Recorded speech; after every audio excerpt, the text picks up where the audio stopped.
This episode is brought to you by Congressional Clown College, where every graduate leaves with a degree in bullshit, a minor in grifting, and a full time job ruining your life. Enroll today. No skills required. More on that later. Hi, everyone. I'm just going to start off talking about my cats. Because they're all autistic, I'm sure. So first up is, oh, by the way, this episode is simply to fulfill my requirement of at least doing one episode a week, but also trying to throw some autistic stuff in there because that was the whole point of this to begin with.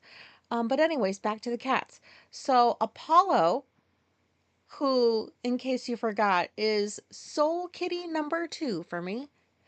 Um, there's been a new milestone that's been reached. So the other night I get out of the shower. Well, I'll back up. Not don't envision anything. You don't know what I look like. Never mind. Anyways, so Apollo likes to take showers with me, and all I mean is he likes to not be in the shower, but be in the bathroom with me.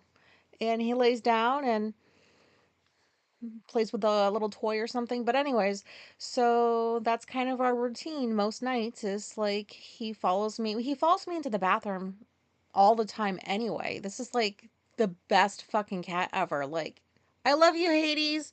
I do so much. Wouldn't that be cool if they both existed together? This is not what I'm talking about. Anyways, so when I go into the shower, I just, undress there and then get into the shower. I don't know if people undress in their rooms or whatever, but like that sounds kind of creepy now that I'm talking about that. But anyways, so my clothes are on the floor. I'm in the shower and I talk to him. I would like to think he knows what I'm saying, but sometimes like I'll peek around the curtain to see what he's doing in the bathroom. And so I peeked around and this motherfucker was on my t-shirt that I had worn that day, which probably had some stink on it because like I sweat all the time and I remember I was doing a lot that day, like errands and chores and stuff. So, anyways, he is like rolling around on the floor on top of my t shirt, mushing his face into like, it was weird, but also like, oh my God, you like my stink. Oh my God, this is great. Like, now I'm going to have my daily t shirts just laying around for him so he doesn't forget who's his favorite. I know how that sounds, but talk about feeling loved by a cat that they just want to rub their faces all in your nasty t-shirt. I don't think it was nasty, but anyways, I'm gonna move on. But Apollo is just the best. I love him so much. Next up is geriatric number 1, Caesar. He has his follow-up on Monday for his thyroid thing. He's not skin and bones like he was kind of before, like he was heading that way. He's got some weight on him. Um, his behaviors regarding food have gotten like much better. Like he's not constantly searching for it. So maybe he's on the right dose. Maybe they'll increase him a little bit with that medication. But holy shit, is that medication expensive? It's like $80 for a month, I think. Um, like why does shit have to be so fucking expensive all the time? But anyways, he's still the OG original orange. He is I don't know what I was gonna say. I'm just gonna move on. Next up is Phil. He loves me more. I don't know why, but this is like great news in my world. Like he loves me more. Like he went from like when he was a kitten to feed me. I love you so much. Give me more food, play with me, snuggle. And then he grew up really quickly and became like maybe a teenager and was like, "Fuck off, lady. I don't want nothing to do with you. Just make sure you keep giving me some nice meals." Um and it was like he wanted nothing to do with me. And I'm like, this doesn't feel nice, Phil. Like, I raised you, pretty much. I'm still raising you, but like, I was raising you and you just fucking ditch me. And so, if you've listened to prior episodes, you know that that is just so sad to me. but he seems to have turned a corner. Maybe he's more mature now. I don't know what age he is in animal years, or if that's really a thing or whatever. Um, but now he loves me again. And he wants to cuddle with me, and he is a huge fucking cat. Like, he's not even done growing. He's gonna be the biggest cat that I have ever had. But anyways, he loves me. I'll take that as a win. Even if next week he changes his mind, maybe he'll come back. But anyways, and then geriatric number 2, Xena, she's still kicking. Her days consist of eating, sleeping, shitting, and bopping cats on the head because they chase her every now and again. Probably because they don't like that. A, she's either a female cat, because all the boys like go after her. Or B, they just are butthurt that she wants nothing to do with them. And I keep telling them, hey, this is the fucking queen. Like, she is me and Alicia's first together cat. We've had her for so many years. I'm surprised she's still alive. And she's just this tiny little burrito. Um, and I'm telling the boys, as if they understand me, like, this is the queen of the house. She has been here long before any of you. Caesar came, I don't know, a year or two after, but I was talking more to the kittens. Caesar's just gonna do whatever the fuck he wants. He's old, whatever. But I'm like, you can't be doing that. Like, you have not lived here forever. Like, she has been here for many, many years.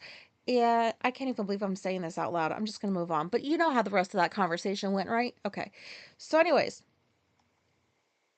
who's autistic this week? Nobody asked. Well, you will never guess. And I'm pretty sure this is the first time I have ever said this. Dun dun dun! Mayim Bialik. Did you know? I never thought of it before, but she's got to be autistic. Um, that won't make any sense if this is your first episode. And also, so if anybody watches um, America's Got Talent or is familiar with the Spice Girls, you will remember Mel B.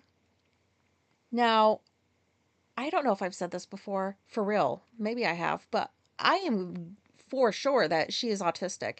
Like, if you have followed her throughout the years, like I don't follow, but like, read the news and see like they're in the news and you hear what's going on in their lives, like, oh, they're in divorces or their arguments. She was in some bad situations with men. Like, she had a lot of meltdowns, just like she was I don't want, no, I was gonna say crazy, but I don't mean it like Looney Tunes, because like I mean it like, well, maybe that's not the right word. Well, and that should suffice, if you know. But anyways, so I am for sure that she is autistic, and she's one of those people who have calmed down as she's gotten older. Like Rachel Riley from Big Brother is another one who, like, she's autistic, but she don't know it.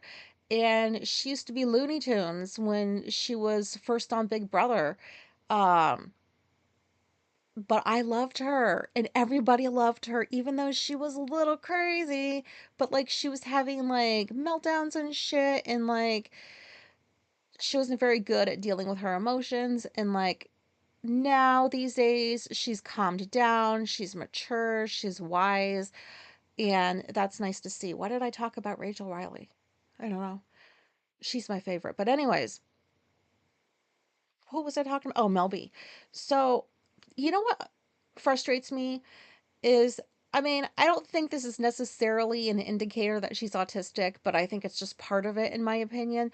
So if you've watched AGT, or if she's been on the other shows like that, she'll watch and act, right? Like, you'll have somebody come on, and it's not like necessarily, well, it could be a singer. Pretty much, there are things that she doesn't understand about the stories in the different acts that people have. She has a hard time following some things, especially when there's like lots of people doing things, lots of like just things all over the place. And before, I would like, she would be like, I didn't understand what was going on, and the audience would boo her. And I'm like, "Oh my god, it was so obvious what was going on in that act. How are you the only one that, like, didn't pick it up?"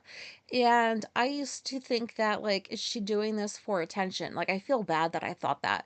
I don't think that anymore. She legit gets confused over stuff that, like, maybe a lot of people wouldn't be confused over, and I get so irritated when um the judges make fun of her or the audience makes fun of her and she's looking around like, what, like I didn't understand it. And she legit doesn't understand some shit, and it's not nice to make fun of her for that. Do you guys know what I mean? Anybody like see how that plays out on these episodes sometimes? um I just feel so bad because I don't, she's not pretending, she honestly doesn't understand some things, just like any other fucking human. Like there's a lot of stuff that is like obvious to people that I don't understand. So um I don't want to be made fun of it, even though I have been over the years, but I just wanted to say that is some bullshit. Like leave her alone. If she doesn't understand something and she doesn't give a vote to somebody because of that, oh well. I just wanted to say that. Um, so what am I gonna oh, so I wanted to say, has anybody seen Devil's Plan on Netflix? That Korean show? Uh, I don't know if I've mentioned that before, but if I have, my brain is just, it's as if I was born today. My brain. Okay, so Devil's Plan is fucking awesome. I think I found it like a month or two ago, and the episodes are like long. And I think that's like, I love it because it shows out, like, if you're not familiar with Devil's Plan, it's just like a competition show. And in my opinion, it's just like a bunch of brainiacs, like smart fucking people. You put them in a house together, you make them play some games. And these games, oh my God, I don't understand any of them, just about. Like almost any of them, I don't understand. Like I will listen to the instructions as they're being given. And then after like the second or third one, I'm like, oh, numbers. I don't fucking get this shit. So I have no idea what's going on in these games. And that's okay with me because I am more focused on the dynamics between the contestants and like who's backstabbing who. And also, like, I'm blown away by the intelligence to be able to just, like, they hear the directions. They don't need much time after they're given the directions to figure out how the game goes, is so amazing to me because most of them have like numbers in them and they're all strategic and you have to think several steps ahead. And so I've just decided I ain't gonna understand these games. So I just focus on like how they interact. It is such a good show, in my opinion. Um, I mean, I do like watching shows with people and there's like, stuff going on between them, but I just cannot believe that people are this smart. Like, I know that they are, but these games are so elaborate and there's rule after rule after rule, and then there's rules for one rule and rules for those rules, and these people pick it up and I don't know. I just think that is so cool because I obviously am not good. I'm not good with numbers or anything like that. Um like I always say I know a lot about a little because that's just true. And I know a little about a lot. These people, oh my God, they seem like they know a lot about a lot. Um anyways, you maybe check it out, like, if you haven't. I wasn't paid to do an advertisement for them, in case anybody was wondering. So this week in America, my emotions are riding some serious, serious roller coasters with this bullshit in this alternative universe. Like, what if we are living in the alternate universe and there's a utopia just out of our reach that was like the original universe? And somehow we're trapped in this one where there's a bunch of evil people. Um, like, I know you guys think of all kinds of things like stuff like that, so I don't feel embarrassed saying that. But seriously, there's got to be some other universe where there is like legit utopia. I know it's hard to picture. And there was even a show, I think it didn't go past a season or two. It was called Utopia.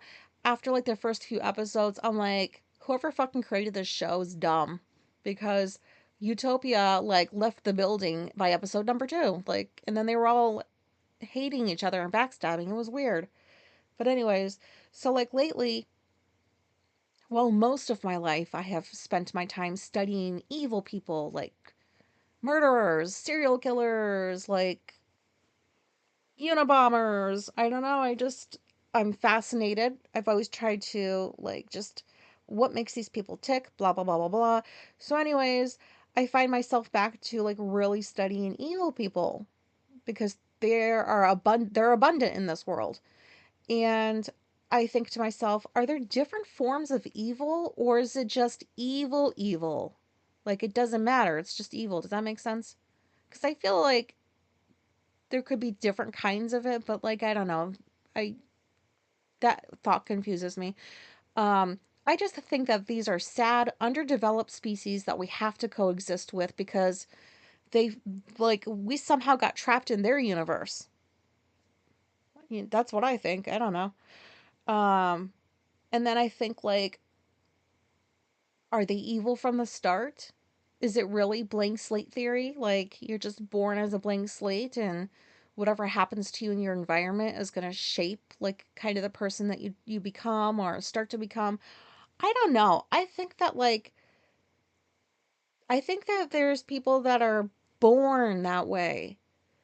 Um I mean, I've seen so many documentaries, I've read so many books. Like there was a 1 or 2 year period where yeah, I think it was just a year. I was obsessed with child murderers because I was in college and I was taking criminology courses and learning about all of this stuff and we had spent a bit on like child killers and I thought that was fascinating because I'm like, what kid wants to fucking kill somebody? Well, no. I did want to push my mother off a mountain, but like I wouldn't stab anybody. Well, no, I wouldn't now, but well, I didn't then. I don't know why I said that, and I can't delete this, but whatever. So look at the eyes. Like if you watch some documentary on like children, like I'm talking 10, 11, 12, 13. Look at their eyes. Like, you can even look back at pictures if you've seen pictures of like children back when they're like 3 years old. You ever see those little kids that have those black eyes that look like they have no soul? Like, that's really what I feel like. If you have that shit at like 3 years old or whatever, like, you have got to have been born like that. Like, I don't understand how because I've seen documentaries where the parents legit seem like regular people. They're not abusive, they're not neglectful or anything like that, but they have this evil fucking baby. Like, what the fuck happened to the baby? I don't know. Like, I think that there's just some that are born that way. Obviously, I'm not a scientist or whatever you would call somebody who would study that. Man, I have been out of college for a long time and I don't even know how to label some things. But anyways, does anybody like think about stuff like that? Um, okay, so that's all I had to say about that. Um, Now I have something that I'm gonna probably regret doing, but I put some work into it and I wanted to share it. So, I was having a not so great day yesterday. Um, about just the cruelty all around us in this fucking country. And I was like, I need to like channel my emotions or something. Like, I need to regulate myself because I feel like that's all I'm fucking doing every day is regulating myself between like hope and despair and disappointment and confusion, um, and like fear, like all these emotions. I always am cycling through them every fucking day. It's ridiculous. I don't like it. So I was like, maybe I should try something different. So I wrote a few poems, and I think they're poems. I don't know. And I don't usually write anything like this, but for some reason I thought maybe if I just kind of write a funny little poem or something, maybe that'll make me feel better. And it did for like 20 minutes. So I don't want that work to go to waste. So I'm just going to read the two that I did. Sorry, if you're going to still listen, then this is what's going to go into your ears. So the first one I titled, "The American Dream is Currently Unavailable. Please try again never." And it goes, "Oh, hey there. Welcome to the land of lies, where billionaires cry and teachers die. They cut your pay and raise their stocks, then gaslight you with TikTok docs. They blame the poor for all the mess, while yachts get bailouts. More, not less. We vote, they stall, then change the rules. Just vibes, hot takes, and charter schools." Now, that one wasn't like my favorite, but I didn't want to waste it by nobody hearing it. So you're welcome. And then here's one that, I think this one I did it at like an hour after the first one. I don't know, that's not important. But, anyways, I call this one Honk Honk Beep Beep. Honk Honk Beep Beep. Clowns that never let you sleep. Big red noses, tiny hands, run the show and steal the lands. Honk honk, beep beep. Watch democracy take a fucking leap.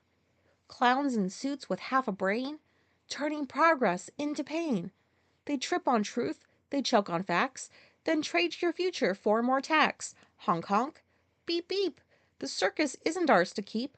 They tweet all day, they work all night to rig the game and call it right.